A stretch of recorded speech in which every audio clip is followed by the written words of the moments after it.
Yeah, John Darnielle is a very prolific Blue Sky user.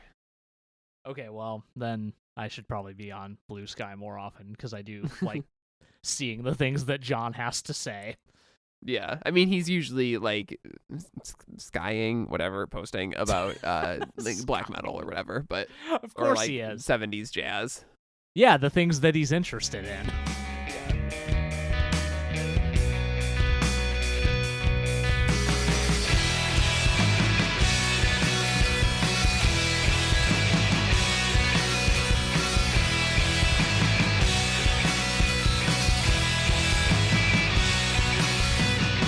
Welcome to Noise Floor, a podcast about music through the lens of our favorite artists' discographies. I'm Troy Sennett.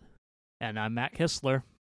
And today we are jumping out of our series on The Armed for just a little bit to talk about a new album by Rise Against. This is their new album, Ricochet, their 10th record, which came out just a few days ago as we're recording this. This is, I guess we should just kind of say, like, we're going to do this anytime a band we cover releases a new album. It's the blank check model, which we just kind of ripped off the entire format of our podcast. And so they're like these sort of new album discussions or new movie discussions on the blank check case are always kind of a little more laid back. We obviously haven't had as much time to spend with a new album as we have, something that's been out a long time, or with a lot of these Rise Against albums have been like part of our lives for decades at this point. Right. So this is kind of first impressions. But Matt, what was your first impression of Ricochet? We should just start there. My first impression was not very good. And I'm gonna just spoil the rest of the episode here. My second impression wasn't. It was better, but not much better. Yeah, I don't know. I guess we'll start with the singles. I don't know how much background we want to dive into right now, but just like brief context. Rise Against released Nod a while ago with no context of like we're also going to put this on an album later on this year. Same thing happened with Prizefighter. Both of those singles I wasn't super hot on. Like I could recognize that there was like a decent song in there, but something about the way it sounded and like kind of just how tired I feel like both songs sounded felt really off to me, especially for a Rise Against song. Like I know Tim's been like trying to adjust his technique to handle, to be able to handle vocals long term for this band, because this is his career. And if he can't do the thing that he's supposed to do for this band, he's kind of boned. But like it just something sounded wrong about the singles. I will say they had cool single art though, which did not carry over to the album itself. But like, so I was kind of bracing myself a little bit for how I was going to feel about this album. I wasn't super hot on I Want It All either. But I tried to come into this with an open mind, and like I feel like there's some stuff to like here. I really like the song Black Crown. I liked it on first listen, still liked it on second listen. I know that's largely helped by Andy Hull's feature, but honestly, like genuinely good song, I will say. But yeah, I don't know. First impression was sub lukewarm, I would say, like maybe room temp if we're going with that metaphor. How did you feel when you first listened to this / in the lead up to it? I had a stronger first impression than you did. I don't know if it was because I was going in with kind of low expectations, or if I was just kind of really trying to meet the band where they want to be met on this album. But I found more to like than dislike, I think. It's certainly not my favorite Rise Against album. And there's a lot of kind of weirdness on this album, swings that they take that just really don't work. That we will talk about, but there's also stuff on here that I think is great, and that I'm excited about, and are stuff that I would like to see them pursue more in the future. So we'll get into all that. But like, there's a couple things that have like been coming up in the sort of lead up to this album in the interviews that they've been talking about that I think are worth kind of exploring before we get into the songs themselves. One of them is that this is their 10th album, and they are, they talk about that as kind of a milestone in a lot of these interviews. Like, oh, now that we're in double digits, like we never really thought about how far into our career we were before, but now it feels like it means something, and it kind of means that we can, we can stretch our legs, flex our muscles, and try to do some stuff that maybe we wouldn't have done before. They found it very freeing, and they talk about, like, we have a reputation and people have already made up their minds about how they feel about Rise Against, so why not like try something crazy? And so that to that point, they went with Catherine Marks as a producer, who is almost always work with Bill Stevenson at the Blasting Room.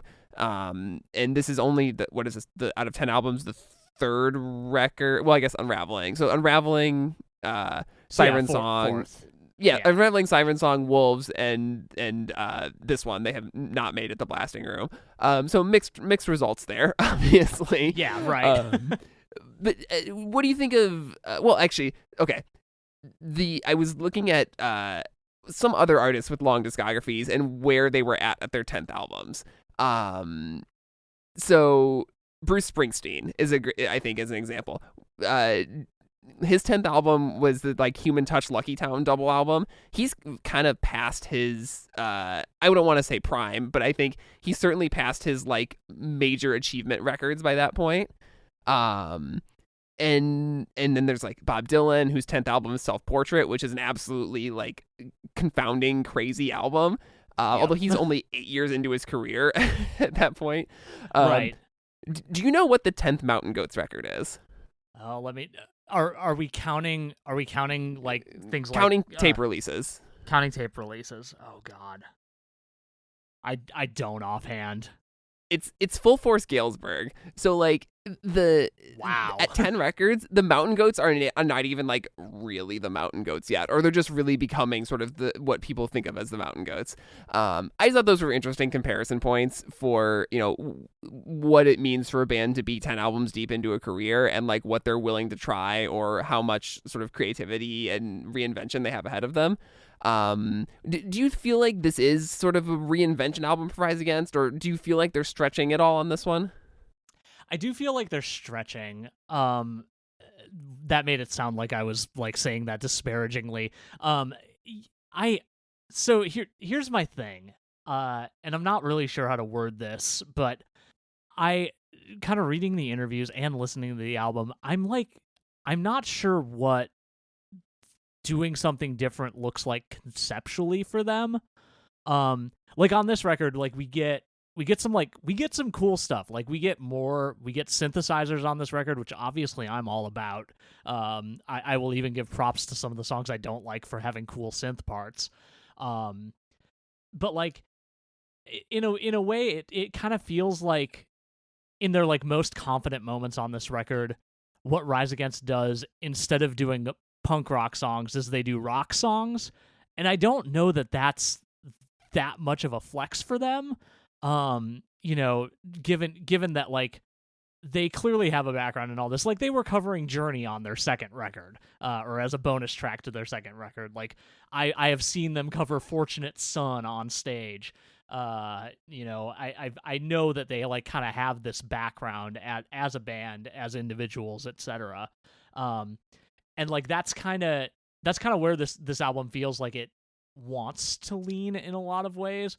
But like, yeah, the way that they were talking about this, like leading up, it sounded like this album was like, it sounded like this album could have just been completely unhinged, and I don't think it's that. And I kind of almost wanted that in a lot of ways. Like if a band is completely untethered from expectation, like we kind of saw this with Thursday. Like I feel like they produced some of their coolest stuff when they were like, all right, nope, we really don't care what we've done before, or like what the weight of expectations is like weighing upon us at this point. Like we're gonna do something cool. And I'm not sure I can articulate what the operative difference between like those two situations is. Maybe it's that Thursday has not yet made 10 records. Who can say? But like, yeah, I don't know. In a lot of ways, this feels like really tame for a let's go ahead and just shed the skin of Rise Against past and move past it. And like that is maybe a little bit of a disappointment for me in a way. I don't know, like what do you think about like the kind of ways in which this record has divorced itself from the past and or clung to it?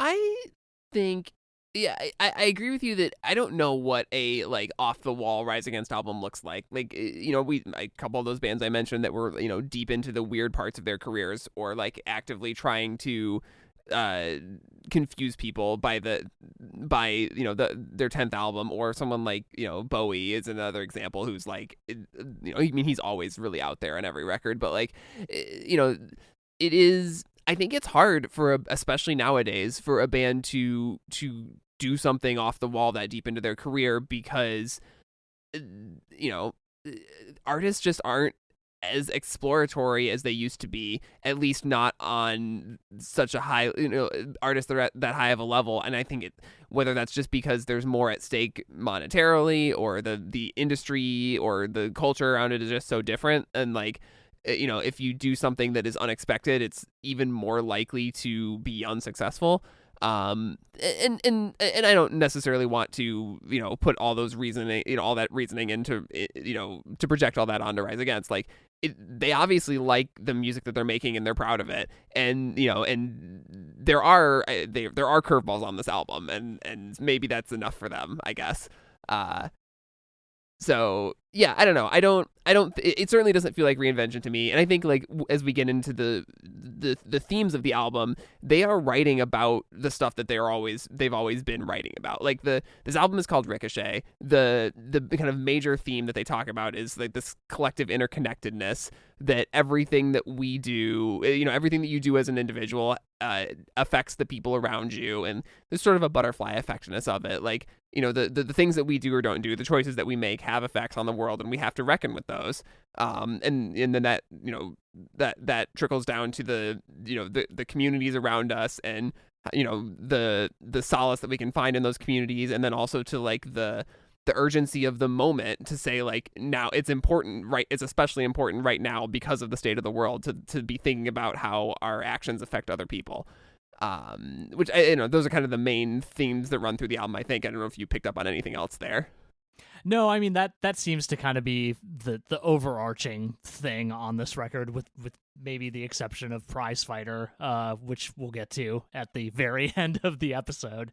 But yeah, it's very, not, I don't want to say standard fare, but like it's not unexpected for Rise Against to kind of have this be the kind of thesis overarching idea of their record. And that's not bad, I don't think, but yeah, and I don't know that I want a Rise Against record that is about something entirely different. Like is it The Black Market, the one where they're like, we tried to write an unpolitical album? And I think I came away from that being like, this is actually an extraordinarily political album. Yeah, I don't know. I'm thinking of Endgame for some reason, but like that one like is it is also that way, but like it was more, they were trying to be high concept, but we have already discussed how much they may or may not have accomplished that. Right, we had just had issues with the execution of that one. Yeah, right. But yeah, so I don't know. Like, I don't really necessarily want Rise Against to write like an escapist space opera or whatever. Like, that's just not their lane. I mean, you know, we talked about The Killing Tree, which is, you know, them trying, or Tim at least trying to write something that's like a little bit different, you know. But that aside, I think, you know, the Rise Against label being on it, you know, puts you in a certain headspace, and I think that the band is cognizant of that, and also that is largely what they are interested in writing about. And, you know, they have this quote where they're in the interview, one of the interviews, where they're saying like, we're fighting for a world that gets everyone the same access to happiness and success. Like, their music ultimately is always going to tie back to that, I think. Right. I did, when you said I don't expect them to like write a space opera, nor do I want them to. I was like, where in Bad Religion's discography is Into the Unknown? And it was literally their second record, second album. I keep forgetting that. a crazy thing. For some reason, I always think it's between No Control and Against the Grain, but I'm always wrong about that. No, that's I don't even think I would I mean, we should maybe someday we'll do a Bad Religion series, but that's always been my like, do we really want to talk about the same album like 10 times in a row? Not that Bad Religion is bad. I actually like them quite a lot, but that band is consistent almost to a fault. Incredibly consistent. I always know what I'm getting with them, and hey, what do you know? Maybe that's exactly what Rise Against is trying to avoid here. Well, I think that was like a kind of like a hit on Rise Against sort of earlier in their career, was that all kind of sounds the same, which I have not really ever agreed with. Like, and I think as we went through all the albums, like we found a lot of variation and difference, and like even feeling like there were different places where people sort of got sick of them or got off the train. Yeah. Yeah, so we should talk about the songs, I guess, at this point. Yeah. Oh, we should talk about the album art. You have mentioned that, which I agree with, that the Nod and Prizefighter have really cool single artwork. They're these just like, the Nod artwork is like just 3 burning matches, and Prizefighter is like a melting chalice on just these orange backgrounds. They're very striking, iconographic, pieces of art. The artwork for the album is this. It is an exploded TV with lasers floating in the air, with lasers bouncing off all these mirrors and pieces and components. It is busy and strange, and the only good thing I can say about it is that it looks pretty cool in the Apple Music like 3D album artwork thing. If you've seen those. I bet that rules. I will give credit where it's due. This is all practically done. Like everything you see here. That's a photograph? That is a photograph, as far as I know. Okay, that's cool. I will give that credit then too. Again, conceptually cool. It looks stupid as fuck, though. Yeah, I don't like it as album artwork. But yet again, this is a theme. Rise Against has had, 3 good album covers in 10 records? Something like that. I mean, they have the best album cover, which is Revolutions Per Minute, and so that kind of lets them do. I feel like that in my head, at least, that's like, okay, well, they can have 7 bad album covers if they had the one that's that good. I mean, The Sufferer and the Witness is a pretty cool looking album, but like we talked about how they added all that shit to the original Appeal to Reason cover to make it look kind of like this one, actually, with just like too much going on. Yeah, like honestly, like I'm thinking about it now, and I'm like, why wasn't the album cover just a like desiccated TV on an orange background with that like kind of like desaturated look going on? Like that would have been cool. I think that would have been sick as hell. But yeah, alas, that's not what we got. Maybe I'll use my really bad Photoshop skills to try and make that real before tomorrow. I will not do that. Sorry, listeners. But maybe someday. Yeah. But yeah, so again, nothing new really for Rise Against. I think they've never been an album artwork band. No. But yeah, so this album kicks off with Nod, which was also the lead single. This is something they did. They did this on Nowhere Generation as well, where they had released a couple of non-album singles. That's just kind of the way these album cycles tend to go nowadays. So this was the first thing they released from this album.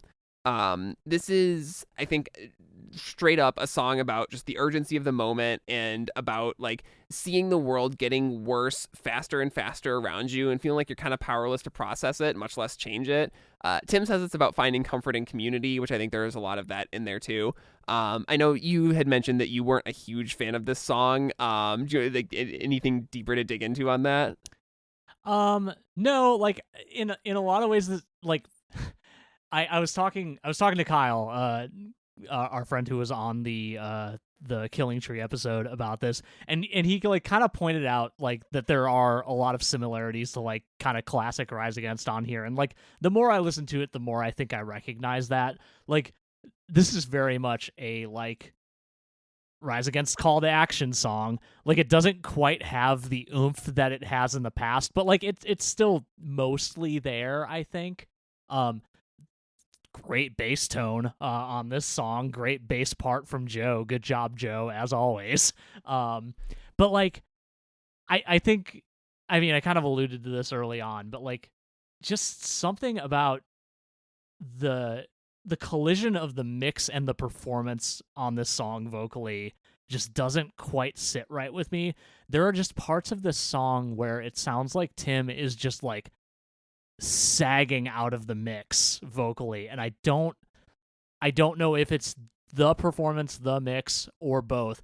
I'm assuming it's both because like Tim's a good vocalist. Like I know this to be a thing. I've heard that this song is very good live. Who was this mixed by? It was mixed by Alan Moulder. It was mixed by Alan Moulder. Dude mixed most of Nine Inch Nails' back catalog, mixed Fever to Tell, and a bunch of other like incredible albums that sound great. So I know he knows what he's doing. So I'm really not sure. Like, I'm not sure like what's not working for me here, but like, I feel like everybody kind of has the same like vague complaint of like he sounds sharp or he sounds flat or he doesn't sound right. And like that's hard for me to reconcile when like I know all of these like this constellation of things around this song to be like true of like, yeah, everybody involved is very talented and probably should be able to produce a song that is enjoyable to my ears, but like just something about like specifically the verses I think is rough for me, but the choruses like also don't hit as hard as I feel like they should. But like again, stepping back from like the artifact of the recording, I feel like there's a pretty good song in there, you know?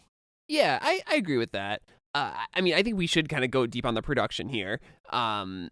So my take on this mix and the production in the mix is that I think they talked about wanting to work with someone who didn't really have a history with them or even really with their style of music. But was gonna kind of be cool with them pushing and trying things that are different, and that's how they ended up with Catherine Marks. She has produced I guess most closest to this, this kind of scene. She's produced the last couple of Manchester Orchestra records. We've covered an album she's produced on this podcast before. She produced the Boy Genius album. And she's got quite a few other kind of cool mixing and production credits, more in the indie space. She did a Foles record that I think people really like. But to me, it sounds like the general like production direction or idea behind this record is to make something that sounds less pristine and less kind of technically like in your face. That's not quite the right way to put it, but like less like obviously tight. And not to say that their playing isn't tight on this album, but it's not shiny. And I think that's, you look back at, they've often worked with Chris Lord-Alge, who's an incredible mix engineer. We've sung his praises a lot. But I think that once you get to like the Black Market, which is like the fourth record in a row that they made with Bill Stevenson and then Chris Lord-Alge mixing, the mixes on the Black Market start to sound a little sterile. And I think that's why they go a different direction for Wolves, which kind of doesn't work. And I think the Bill Stevenson production and mix on No More Generation is awesome. But this feels like they're going for something maybe more like the Foo Fighters or more like I think the Manchester Orchestra records are a good reference point. You mentioned the Hives in our text chat, which I totally agree with, those new Hives records instrumentally. But the other one that I came back to is Catherine Marks mixed the Frank Carter and the Rattlesnakes record Modern Ruin, and I can see a lot of the DNA of how that record sounds is in this one. Yeah, that makes a lot of sense. I haven't listened to that album in a while. I haven't listened to most of the Frank Carter back catalog in a minute, minus Gallows, because I listen to Grey Britain like once every few months because that album is fucking great. And now it's time to listen to him with the Sex Pistols. Yeah, wow. What a wild world we live in. Yeah, but no, I think the like there is a lot of just like clearly a lot of like saturation and effects. A lot of reverb on Tim's vocals in this, and like I don't know. I agree with what you said. I don't think this is like an inept mix. I think it is it challenges the idea of what Rise Against should sound like, because we're used to them being such a pristine sounding band on record. And I think that even in the guitar tones, like I think they're doing something it's not. I mean, maybe, I don't know. Maybe I'm not don't have a good enough ear to really discern this, but like it doesn't sound to me like they're doing the classic Les Paul through a Marshall JCM tone. Like they're it feels a little crunchier and a little fuzzier and a lot more reverby, and all of that together makes this kind of not quite garagey sounding mix, but definitely more of like a really loud band in a room as opposed to like a classically great studio product. Yeah, I think that makes sense. Yeah, and we'll as we continue through the record, like I'll bring up points where I think the mixes really don't serve the songs, and some places where I think they do. But next up is I Want It All. This was the single that they released when they announced the record, not in Prize Fighter, or sort of pre-announcement singles. This song this is their most, I think, like we want to make either a classic rock song or a Foo Fighters song. Yeah. What do you think of this one? The Foo Fighters comparison feels very apt. I was talking to Kyle about this song too, and he did describe it as it sounds like Nickelback tried to be hard, which I found very funny. Yeah, maybe a little bit. I know Nickelback has tried to be hard in the past. I just don't know what that sounds like for real. I will say this song has been stuck in my head for a very long time now. Same. It is incredibly catchy. I actually really love the drum part on this song. This is one of those places where I'm like, oh, like obviously, yes, I understand that they are doing something like very different from what they're usually doing here, but like it specifically feels like Brandon Barnes is like getting to flex different muscles here, which I think is pretty cool. Because like, he's, what a Brandon Barnes drum part sounds like, and that's not to like disparage him. He's an incredible drummer. But like he has a style and he usually sticks to it because that's usually what serves, a Rise Against song. But on this one he gets to do some like kind of neat, like, new things, and I think that's really cool. But yeah, like in a lot of ways I feel like the less intense parts of this song like kind of suffer some of the complaints that I had about Nod in terms of just the way that the vocals sound. That said, like I think the choruses sound pretty strong on this song. And yeah, I don't know, like it's a competent like radio rock song, and that's like weirdly kind of new for Rise Against, in that like it feels like it was intended to be that specifically. I don't know. What do you think? I pretty much agree with that, with the caveat that I think the lyrics in the song are about as bland as this album gets. Oh God, yeah, for real. and whether that's a conscious choice of like this is meant to be sort of a bigger sort of radio friendly song, or I don't know what. But I find basically nothing to latch onto in these lyrics. You didn't like kind of rotting out like a fruit gone bad? I mean, that's like one of the better lines in this.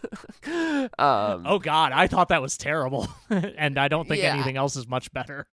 Right? Yeah, I don't know. It's just kind of like a nothing song, which is a bummer when I think that Tim is obviously capable of writing, or I think really affecting lyrics. This is just not that for me, at least. Yeah, for sure. This does have a music video. Did I watch? I watched all these videos, and I this is just another pretty like generic. Is this another Marbles video? This is the one with the guy going up that like what? Oh, he's climbing, right? Artist? Yeah, he's like it looks like a MC Escher staircase, and the guy he's carrying.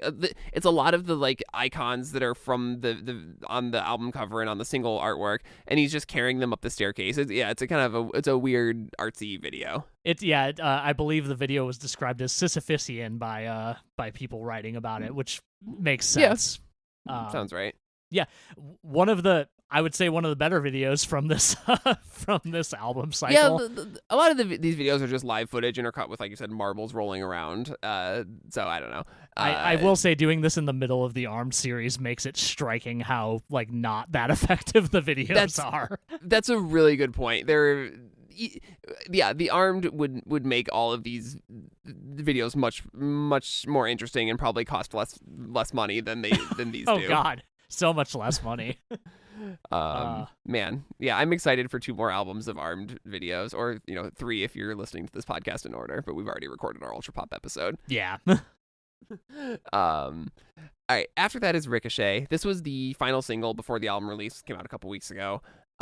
This song starts off with what I think is a legitimately, this is one of the curveballs. This sort of acoustic guitar driven kick drum kind of quietly stomping. This like white noise percussion going on in the background. Yeah. Too.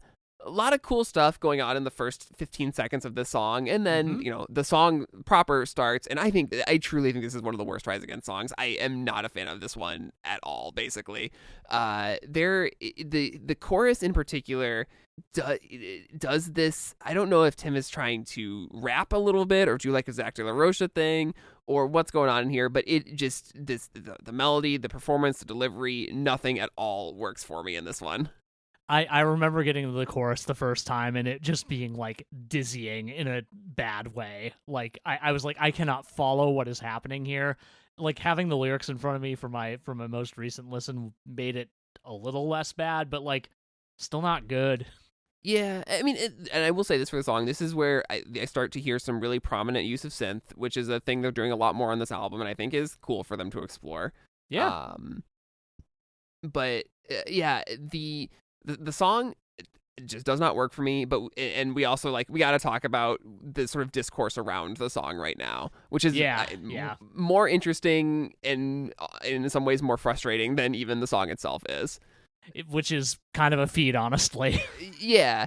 So the sort of the little blurb that the band posted when they released the song was I'm just gonna read this bit of it. Tim says, when I was writing Ricochet, I couldn't shake this image, people dancing while bombs and bullets careened overhead. The contrast, the obliviousness of joy against the backdrop of destruction, that felt like the world we're living in. It's about action and reaction. It's about how even our silence, even our detachment carries weight. Every choice, every shrug, every shot fired, they all ricochet. And this idea, that I think that blurb and some of the ideas in the song, the imagery in the song, have been taken by some people to say that this is a song in support of Israel, that it's about the October 7th attacks, and that this is, and that and now like their Instagram comment section and Reddit and stuff have sort of devolved into this is Rise Against a Zionist band, and is how is this song in support of Israel, and then trying to project people's each person's own idea of what Rise Against should be about, and what they should be talking about, what they should stand for, in a conflict like this, onto this song that I'm not even sure is supposed to be about that. But what is your take on all this stuff?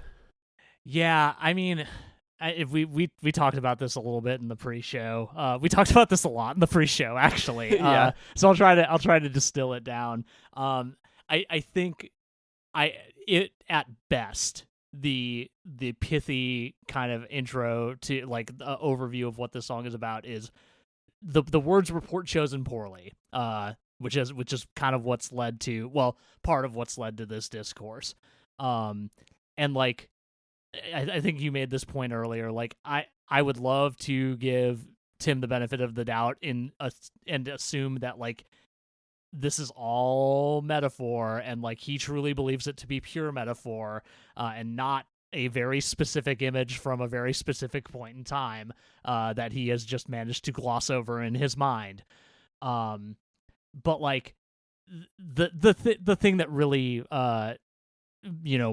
makes all of this discussion happen is that Rise Against, political band, we've talked about this at length over the course of many episodes of this very podcast. They are very clear about a lot of their political stances. They talk a lot in interviews around this album about their opposition to right-wing politics, their opposition to the oppression of folks in the United States in particular, seems to be a real focal point here. People of color, trans folks, undocumented immigrants. Undocumented immigrants, et cetera, et cetera.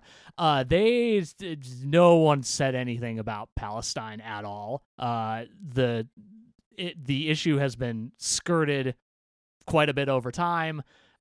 It's kind of jarring, like, really, to have a band that has been so, like, open about their politics for a long chunk of their career to kind of just very, very much hide from, honestly, probably one of the most pressing things of the day. Like, there is an active genocide happening in Gaza right now, and this band does not want to talk about it, presumably because, like, I think this might be giving too much benefit of the doubt, because they can't afford to lose that many fans, because they are, the band has for a long time kind of towed a weird line in their songwriting in particular that makes their music appealing to all sorts of people, including people who do not share their, like, express political beliefs.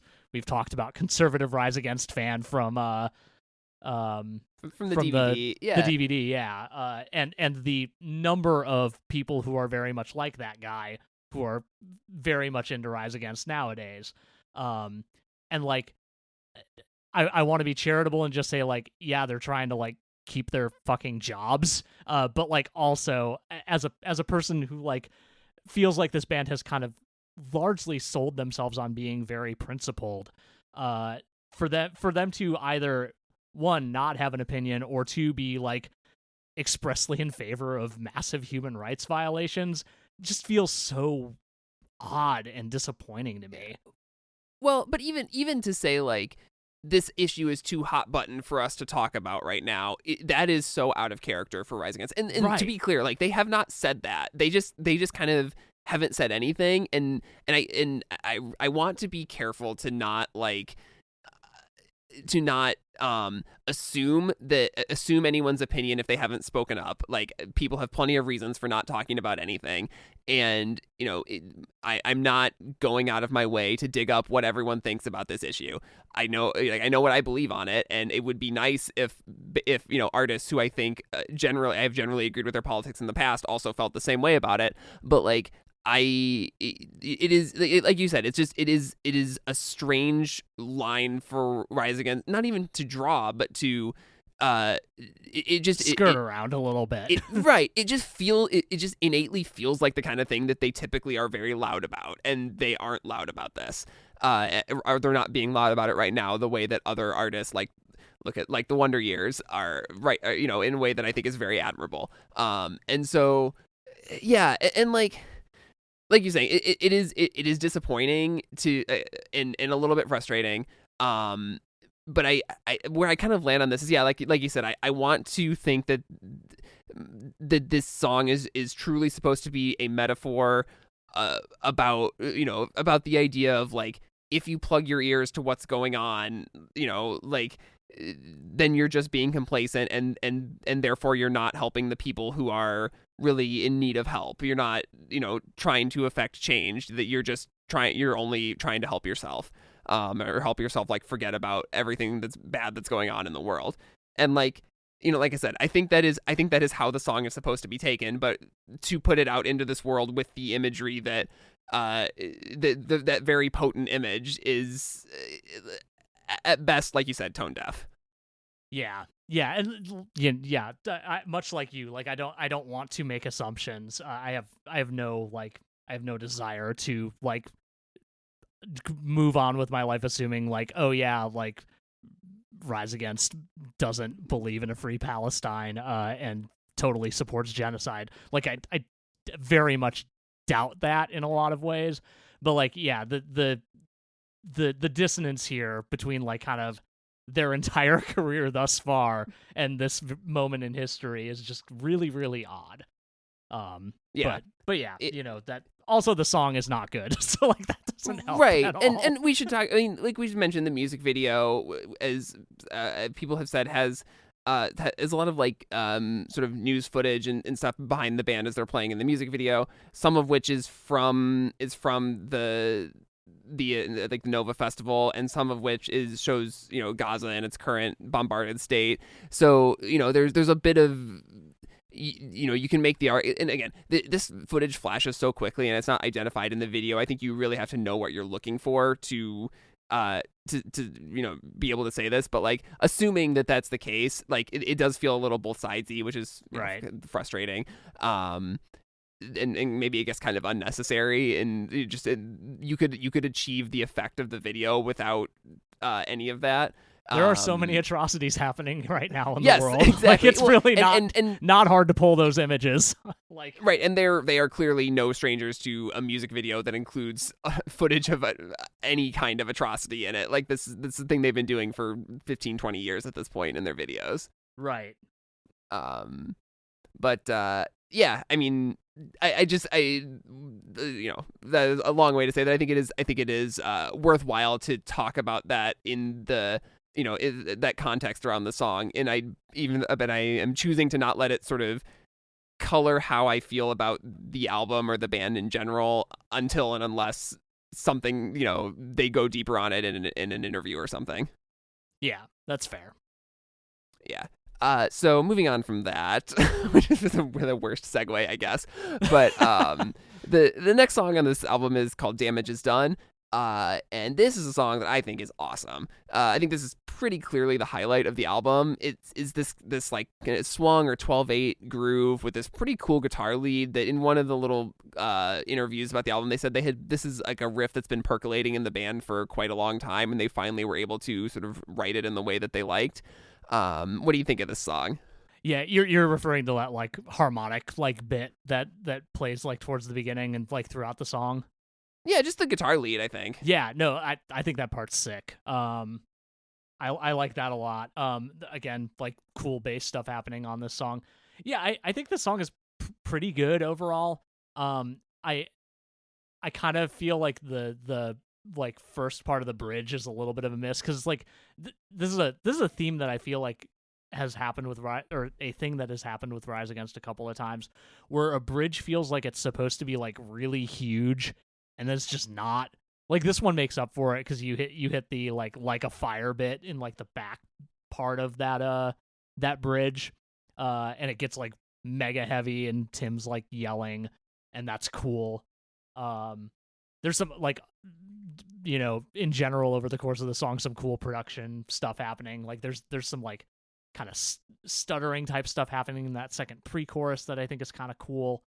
My one big gripe about this song is like the return of the chorus doesn't really feel earned on this one. Like I know you gotta, especially if you're maybe eventually going to release this as a single, which I could maybe see happening. But like, I don't know, it doesn't really do a lot for me. Like I think they could have figured out a better way to come out of the song, or yeah, they could have made the transition feel a little less like, okay, now we have to do the chorus again, and more like, all right, we've naturally settled back into the chorus after the bridge, but there's like not really much of a gap between those two things, and it doesn't land quite for me. But overall, the rest of the song, pretty good. Yeah, I can get that. This song also sort of introduces another thematic idea that I think is significant in this album, which is this idea almost of like this anti-nostalgia, this idea that like no matter how much you wish, the world is just not going to be the way that it used to be when you were a kid, or the Make America Great Again that you're longing for.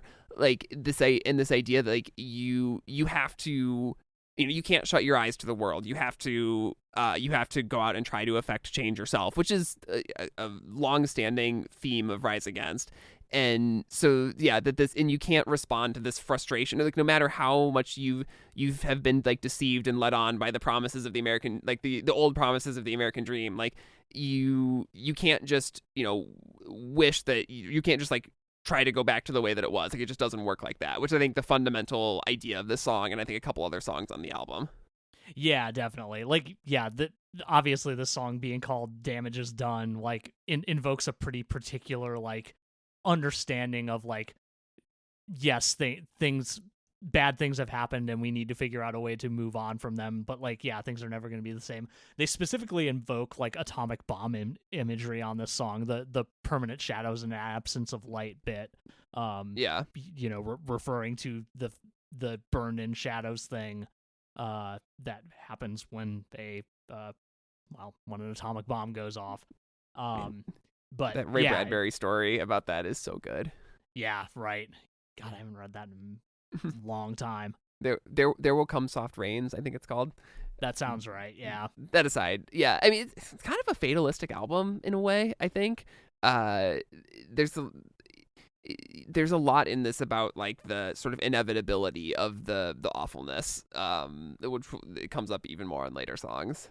Yeah, and like like you said, in the classic kind of Rise Against fashion, like it is fatalistic in a lot of ways, but in other ways, the message is, but we can do things to make things better. Like better is not going to be as good as it once was, whatever that means for you. Or it's gonna look different, yeah. But yeah, it's gonna be different, yeah, for sure.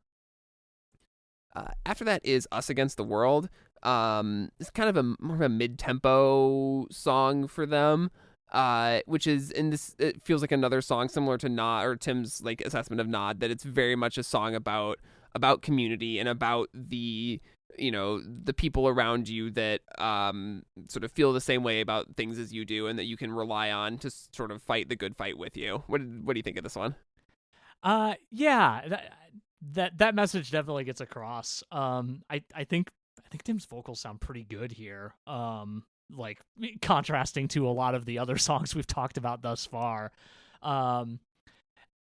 Like overall, like as far as like a look at the song in total is concerned, like this is a very, in a lot of ways, like kind of anthemic sounding song, especially like compared to what we've heard thus far.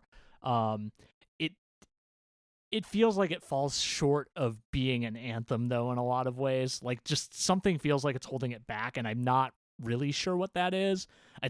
I mean, I mostly think it's the chorus, because the chorus is a little bit weak, especially for a song that's, like, trying to purport this message of, like, of community, of like, opposing the things that keep you down, which, again, classic Rise Against fare, but it in a weird way, it almost doesn't feel like they mean it on this song for some reason.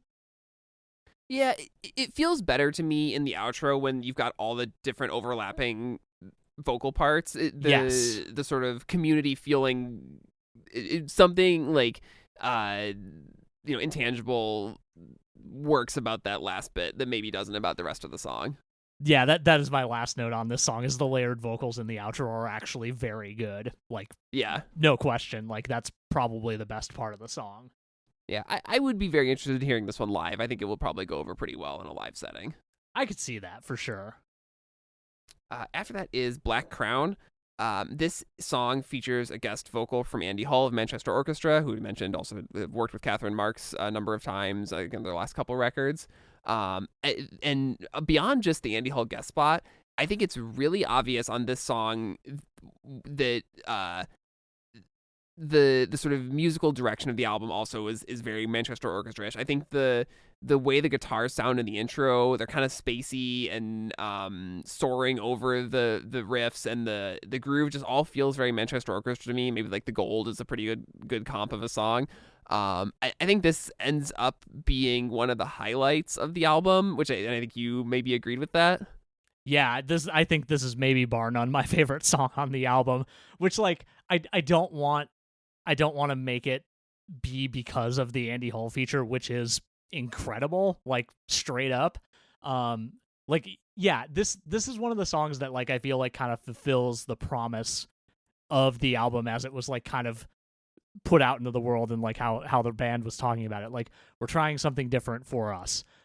This is definitely something different for Rise Against, and I think it's executed really well. And I think part of that is this kind of like matching a vision of the song from the band with they talk about like part of the appeal of working with Catherine was that she was, had not worked with the band before, like was not as familiar with like what they had done so far. but like I think kind of marrying that with, you know, kind of the influence of a band that she has worked with before, like makes this song really come together. Yeah, I agree with that.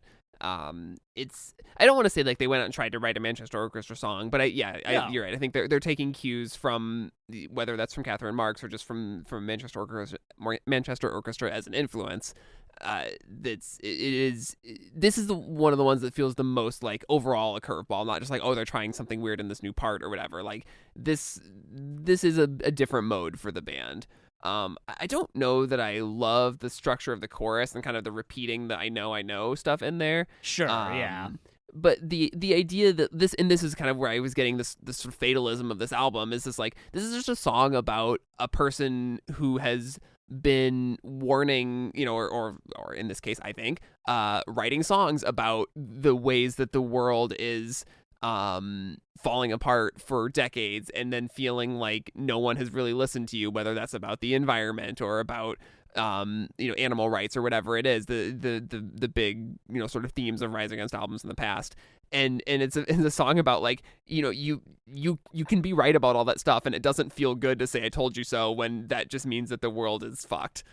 Yeah, and of course this, I mean this is the classic, like, you don't know that this stuff is bad until it's too late. Like, you know, especially with regards to things like climate change and like mass extinction events in a lot of ways. Right. Like it's never going to be bad enough for the people who can like genuinely do something about it, until it has the terminating event has happened effectively. Yeah. The water is no longer drinkable. The polar ice caps are fully gone. The rich haven't made it to Mars, and now they have to deal with Earth for a while longer. Like, I don't fucking know. Right. You get this idea of just like, you know, the last Tim on the last melting iceberg just holding up his copy of Appeal to Reason, being like, should have listened to me. Right, yeah. Brings me no pleasure to say this, but exactly. Yeah. But yeah, no, I think I think I mentioned before or in our chat that like, yeah, when Andy Hull comes in on this, I was like, oh, this is what this album is supposed to sound like. And you know, for 30 seconds there, it's like I forget any issues I had about the production or the mix. Oh yeah, his performance is immaculate, honestly. Yeah. It's great. I want to hear him. I just want to hear him more. Yeah, for real. Yeah. We'll do a Manchester Orchestra series someday. That's fertile ground for us, I think.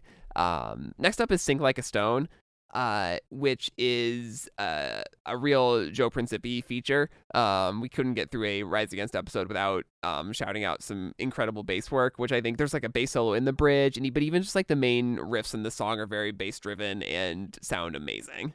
Yeah, like instrumentally, this song is really cool. May I compare to another band once more? Yes. This sounds like a Thrice song. I can see that. This to me, this sounds like a like artist era Thrice song in a lot of ways. Like not quite as like metal. Maybe not artist. I was gonna go later era, like post Beggars, but yeah. I see what you're going for. When they kind of like start moving back away from the bluesy stuff, but like not quite all the way away from it. Yeah, I think that's fair. Like, yeah, I think like maybe major minor like era is probably more accurate. I would love to hear Thrice play this song because I think it would be pretty decent. Yeah. But yeah, I don't know. Like, but yeah, beyond that, like you said, bass playing is on point. I feel like instrumentally the whole song is pretty cool. I think the vocals are decent to good on this song for the most part. There's that really bad fade out at the end though, which kind of kills it at the end. They fade this song out right as Joe starts doing the bass solo again, and I was know. like, you gotta deny me that. No, yeah, just let him bass solo and then just make the song end. Like after he's done, after Joe is done playing, the song is done. It's fine. Right. What do you make of the lyrics to this song? I don't really have many opinions on the lyrics to this song, so if you've got some strong ones, please feel free. I don't know that I have a strong one, but I just think that the main idea of this song is about like how trying to be there for everyone all the time wears you down. And which in some ways feels like a natural consequence of not trying to ignore all the the news or the current events, and which makes it feel maybe not at odds with the themes of the rest of the album, but just like a don't ignore the world, but also don't let it crush you, which is very hard to find that balance. Yeah, and I think we've kind of talked about this with this band before, kind of the tension that exists between like being the person who kind of is the spokesperson for the world's ills, but also like you do kind of have to take care of yourself every once in a while, otherwise you're just gonna beef it. Like there's a song on, is it on Black Market, that's like explicitly about that? I think so. I forget don't which remember one what it song was, it though. is. Yeah. But yeah, this is something they've explored before. Yeah. Next up is 40 Days. A song about, I guess like devotion and being like committed to being there for a person through the worst. This has a lot of biblical references in it. A lot of biblical references, yeah. I mean, the title, the on bread alone we roam the desert, even roaming the desert itself. So like, I don't really know what to make of all of that. What about you? You got ideas about this song? I mean, yeah, the religious imagery is very strong in this one. I had kind of complained before about like maybe some choruses or bridges not feeling like big enough. I feel like the chorus on this one is appropriately massive. And the bridge too. That. Yeah, and the bridge, that really thick bass going into that, it's great. It's I think probably the most aggressive moment on the album is the bridge. The guitar's like supercharged, the vocals get completely overwhelmed, which is kind of a cool effect. It doesn't always work, but in this case, I think it does. I don't know that this is like a particularly strong song, but it's there are certainly weaker moments too. It's in the middle for me. Oh sure, yeah, no, that last chorus is pretty weak at the beginning, especially compared to the other ones. There was one in the second verse, the end of it, like a dam that's giving way. I'm like, I can't tell if that's clever wordplay and is very good, or if it's not meant to be clever wordplay and it's actually just really bad, or a little bit of both somehow. Because I feel like the idea of your ability to care eroding is, again, like something we've kind of touched on in this album, on this album. Like it feels like that could be something clever, but the more I think about it, the more I'm like, that's still cheesy. I don't know if I actually like that. There's again, like I think there are way worse lines on this album. Totally. And also on, instrumentally, we do get a little organ as a treat on this song, so I do like that. Yeah, can't hate an organ. Nope. Impossible. Then we get to State of Emergency. Another sort of like back half of the album. I don't want to say the song is like not exploring anything. It has this acoustic and electric layered guitar thing at the beginning, which I think sounds pretty cool. And I think it is another song that's about complacency in the face of a worsening world, and just this like how overwhelming it is to feel like we're in a constant state of emergency or crisis. Yeah, I mean, it specifically invokes that poem. And then they came for me, and there was no one left to speak up for me. I forget the actual name of the piece. Sorry to be weird about it. I've never known the name of the poem. I have just only known it as the thing that gets passed around on social media often. Yes, fair. But yeah, so yeah, like, that theme is very strongly in this song. Man, the woes on this are very AFI coded. I don't know that they're good, but they certainly do sound like they're trying to go for that kind of thing. I think this is the song where I'm most bothered by the production choices on Tim's vocals. Okay. I think this is where they feel most overdriven to me. Okay, yeah, I can see that. And like like I said, I don't know if it's trying to like cover up for like something. It sounds like they didn't really. I think I saw someone said in an interview they didn't really use any pitch correction or like they tried to make it as natural as possible, and maybe the like oversaturated distorted tone is meant to not like cover that up, but just to give a different texture to something that otherwise doesn't have the typical modern production elements to it. Yeah, I guess that makes sense. Still, I don't know. Obviously, it doesn't. It clearly like does not work for a lot of people. No. Basically every comment on this record is like, why do the vocals sound terrible or why sound why like do they're they through sound a like megaphone that? or whatever? Yeah. What did I see? One. This might be the first album that needed a remaster before the first master came out or something. Which, like I said, I don't have as much of a problem with the production as some people do, but the vocals do start to grate on me a little bit on this song. Yeah. Well, I mean I think that's probably worth like explicitly mentioning is that like there were many people who like there were a lot of theories running around that originally the Nod and Prizefighter 7-inch was supposed to come out on Record Store Day back in April of this year, and then they pulled it from the Record Store Day like releases calendar, and people were like, "Oh, they're remixing and remastering the album."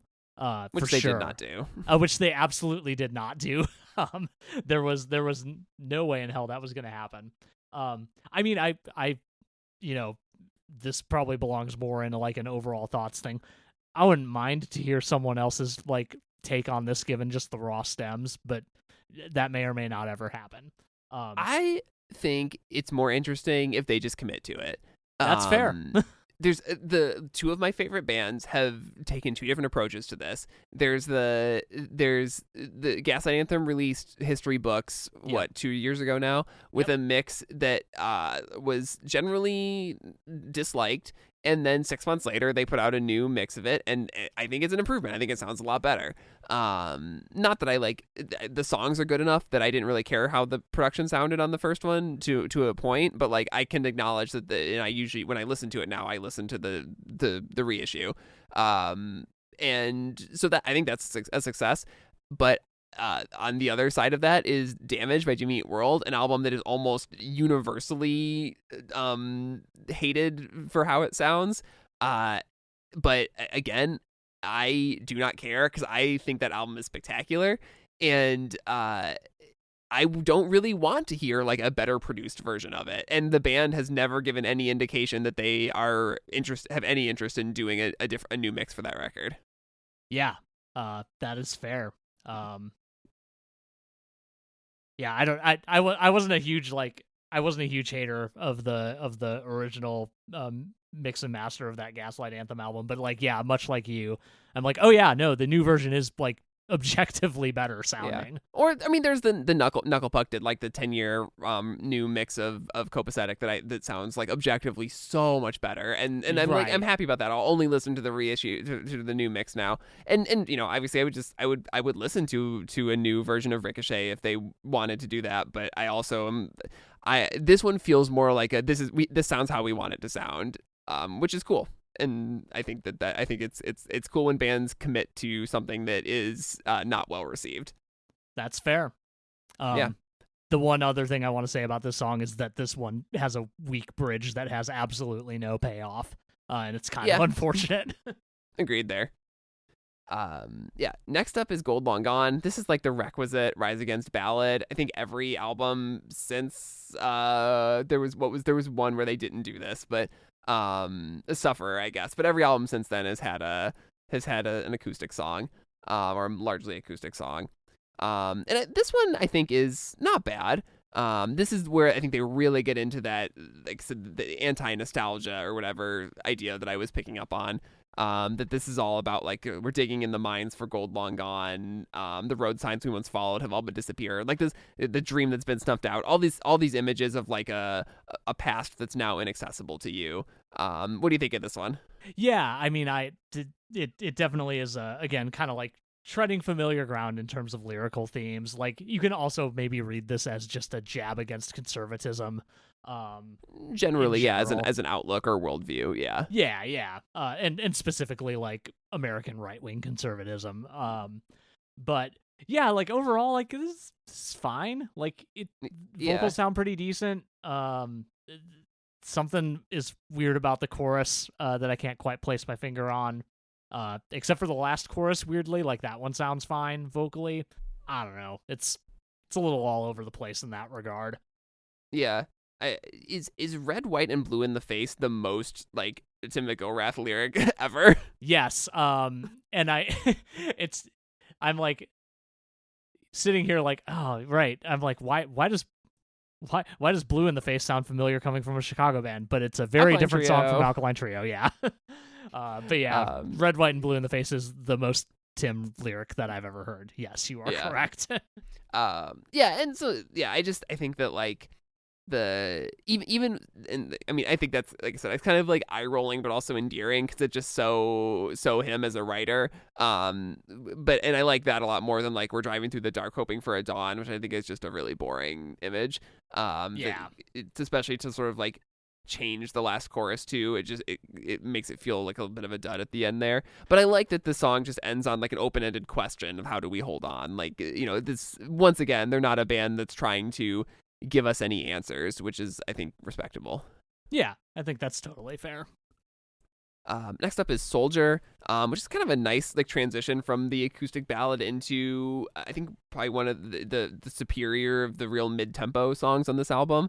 And this is, I think, a song about sort of growing disillusioned with your cause, whether that's, or your ideals, whether that's the Democratic Party or the progressive movement or the people who you grew up sort of rallying with and now are like unrecognizable to you.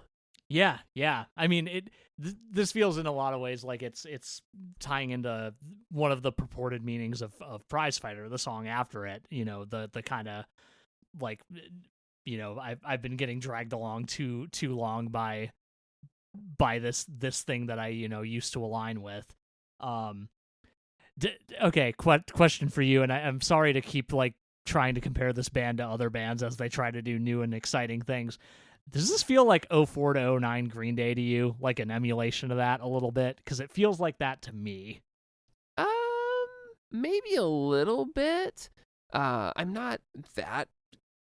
You mean just generally post American Idiot? I'm talking like American Idiot and 21st Century Breakdown specifically. Yeah, I can maybe see a little bit of it in the melodies, but the problem with trying to compare those two eras is that 21st Century Breakdown and American Idiot to an extent, but I really remember the 21st Century Breakdown. That is a pristine maximalist, like huge sounding album. It is from a standpoint of like mix and production, it is as far from what Rise Against is going for as possible. Yeah, no. And so like I do find it kind of hard to make that comparison, but I think I can hear what you're getting at with the with some of the melodic ideas. Yeah. I want to be very clear. It's not anywhere near as good as anything on those two records. It feels like that was songwriting wise what they were going for a little bit. Yeah, I don't know. It ends up being, I think it's a pretty nice song. I mean, I think Far From Perfect from what is it? Is that on Endgame or is that, no? That's on Black Market. Black Market, yeah. That's a song I thought of with this one as well. Okay, yeah, that checks out. Yeah, I don't know. I think it's a fine penultimate song. And then we get into Prize Fighter, which is the closing track. This was released as a single, and I really generally don't like when bands release the closing track as a single, especially when it's like a pre-album announcement single, and I have listened to it then. It's so wild that the two pre-album announcement singles were the opener and the closer. Yeah. Yep. This is... I think there's kind of two ways to read this song. One is the way that Tim has talked about it in interviews, which is about their relationship with their fan base and this idea that they're refusing to be beholden to the people who say like, oh, well, you should just still sound like you did on Revolutions Per Minute or on Siren Song. But I think this is also a if you come at it just without any of the context from the band, this could also just be like an anthem for individualism and for like I guess sort of about staying true to yourself, but also just for doing your own thing and not caring what other people think of it. Which is, I think, a weird thing to have at the end of an album that is about community and about how your choices affect everyone else around you. Yeah, that is a very, very odd contrast, especially to put in the closing position on the record. Right, yeah, this does, in my opinion, just absolutely does not sum up the themes of the record or drive home the themes of the record, and in fact, kind of undermines them a little bit. Yeah, it's wild. Like, Yeah. I don't feel like this song sounds like a closer, like, lyrics aside, but, like, lyrically, the, like, kind of icing on that not very good cake is that, like, yeah, there's not much connecting this to the rest of the album unless you take it as an antithesis to the rest of the album, which is a wild thing to do. Is there a better closer on this album? No. I guess you could end it at Soldier, maybe. I don't know. No, I mean, Black Crown is like the best closing track, I think, in part because it is so dour in its way. Okay, I can see that. But man, yeah, this does feel like a. I mean, I think I've said this before. As we've talked through their discography. Like, I don't think Rise Against has had a great album closing track since Survive, and the only one that comes that I think is even good as like in its function as a closing track is what's the last song on Wolves? Miracle. Yes, right. As much as I don't really like Wolves, I think that's a pretty strong song. Yeah, and one of the best songs on that album, which is not a high bar to clear, but Yeah.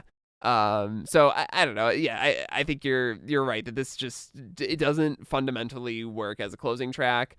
I don't like mind it as a song on its own. I think this would have been a perfectly fine standalone single. But yeah, I don't really like what it's doing here. What do you think of the Marbles doing a mosh pit in the music video? God, what a wild. I want to talk to whoever was creative directing this album cycle because I want to know what their brain's like. Because this marble thing is just like, I understand the Ricochet metaphor, but like, that's such a weird thing to lean into, man. That said, Marbles doing a mosh pit was kind of fun. Did you ever play, was it Marble Madness? Oh, I think so, yeah. It was like a Windows 98 game, Yeah. but it's also an arcade game. I played it at Galloping Ghost the other day. But where you just guide a marble down like these mazes or sort of and try not to fall off the edge. And these videos just made me want to play some Marble Madness. So maybe I'll go find an emulator and play that soon. Yeah, that actually sounds sick. I would love to play some Marble Madness right now. Yeah. So I guess we should update our rankings. Where I don't know, general album thoughts, and where does this land for you in your Rise Against album ranking? Let's see. So yeah, general album thoughts. I feel like I kind of mentioned this up top, but like it maybe bears repeating. I just, given the way that this album was talked about, I wanted it to be. If Rise Against really wants to like reinvent their sound, I want them to like really go for it in ways that they like kind of did on like Black Crown, which I have already called the best song on this album. And that's like not at all what I got here. What I got here was a band who, does some neat things in some places, but ultimately like this album just really doesn't come together for me as as a cohesive vision, as an exploration of new things for the band, in interesting ways at least. I don't know. Like I didn't have very high expectations coming in, and that should have helped, but I feel like it really didn't. I don't know. Like I hate to use this phrase, but I feel like this album is pretty aggressively mid in my opinion. All right, Mr. Gen Z. I know. I'm sorry. At least I was willing to put the qualifier aggressively. Yeah. But like real for real, like this is like a 4.5 star out of 10 album for me. Like aggressively down the middle. I think if I'm putting it in my ranking, it's above Wolves. I don't know if it clears Black Market for me personally. I think it. Yeah, I think it's solidly like number 9 on my list. Yeah, it's 9 for me too. It's above Wolves, and I think I had Endgame at 8. You had Black Market at 8, but I had Endgame at 8, and I don't think this clears Endgame. I mean, primarily because Endgame has one of the best Rise Against songs, which is Architects, even though I don't think it really works as an album. But yeah, I'm kind of with you that I think that there's a lot about this album that does not come together or land for me. But I like a fair number of the individual songs, a decent amount. Even like sort of against my initial judgment, I Want It All has, like you said, it's been kind of stuck in my head. Right. There's like I said, there's real highlights. There's Damage Is Done. There's Black Crown. There's Gold Long Gone is a pretty strong song. Minus a couple of lyrics. So there's stuff here that works, and maybe it'll continue to grow on me over the coming weeks or months. And I'm not just like, this is super disappointment. Like I really, I don't want to be like the YouTube commenters that are just like, this thing sucks. Why does it sound like this? I'll never listen again. I really want to try to meet the band where they're at on an album like this, because I think they've earned that. But I can't say that it's going to rank super high in my overall ranking of their discography. Yeah, it's like I don't see myself revisiting this a lot, I think is kind of where I land, just in terms of overall succinct feeling. Whereas like a good half of Rise Against discography, I would say I can and do often do that. Yeah, same. But yeah, so like not god awful, but definitely not rising to the occasion. Like this, I think we kind of alluded to this, but maybe didn't say it explicitly. This feels like it has the Wolves problem of not rising to the moment, because like shit really is pretty bad right now, and like this does not feel like the Rise Against album we need right now. Much like Wolves did not feel like the Rise Against album we needed back in 2017. Yeah. I think that makes a lot of sense. All right, you got a random recommendation for this week? I do. I was going to joke and suggest that people listen to another Rise Against album, but I'm not going to do that. What I want to recommend this week is the new Dijon album. It is called Baby, and it was more or less surprise dropped. Like, I think people kind of knew something was coming, but it came out last Friday. Dijon is an artist who's a little hard to classify. Like, he clearly takes influence from R&B, but like also just takes influence from a myriad of other places. Like he takes influence from R&B like in a lot of the same ways that like Bon Iver takes influence from R&B, and like has, kind of caught the attention of Justin Vernon and a lot of other people in like that kind of indie sphere. But he's like this really cool producer and musician who like he put out an album back in 2021 called Absolutely, which like kind of came out of nowhere for me, but ended up being one of my favorite albums of that year. And this new one just feels like a tightening and a widening of like his palette. And like it just got like a 9 from Pitchfork, got Best New Music, so it's like getting its accolades. But like I think if you are not already hip to the Dijon train, like you should absolutely check this album out. Like if you are a fan of literally any kind of music, you will find something to enjoy here. Unless you're like a diehard, like I only like hardcore type person, then maybe not that. But like most other types of music are getting like some rep here. But I think like in parallel to this album, like Dijon is like uninterested in making immaculate sounding things, but as a result makes really interesting and cool sounding things that like they don't sound sloppy by any means, but like you can tell like oh yeah, like this was probably a happy accident, like in like just a spot on a track. And like I just think that he is like a pretty singular producer in that way, that like he seems to have this like insane amount of control over like what he is doing, but also seems to be willing to let go of that control when it serves the song.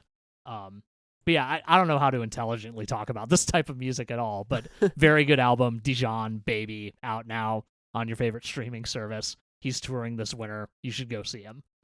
Okay, I'm excited about this one. Yeah, I think you're gonna like it. Okay, awesome. It is on my list. I'm gonna recommend the new Pool Kids record, Easier Said Than Done. Pool Kids is a emo or emo adjacent band from Florida, now formerly and now Chicago, I believe, or largely based out of Chicago now.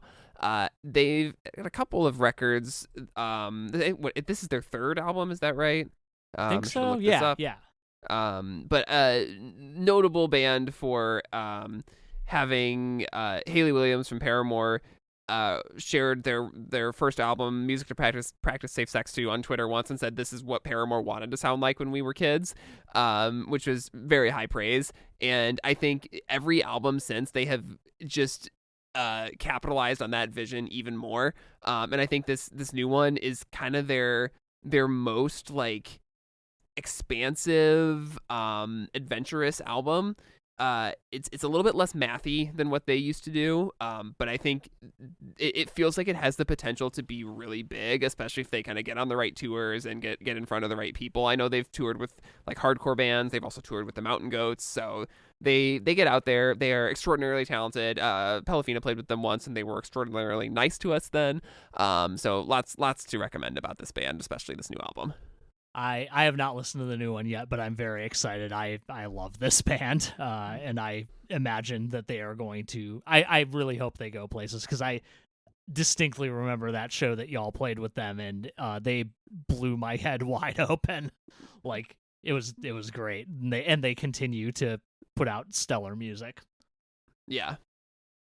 All right. That is it for our update to our Rise Against series.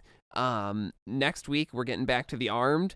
We're going to be talking about Ultra Pop, which is a pretty fascinating record. We've already recorded that episode, and yeah, I think it's a pretty good one. We'll see. I think it's a pretty good episode. Agree. Yeah. Yeah. So in the meantime, find us on the internet at noisefloorpodcast.com. Send us emails at noisefloorpodcast@gmail.com, and follow us on Instagram at noisefloorpod. And we will see you next week. See you next week.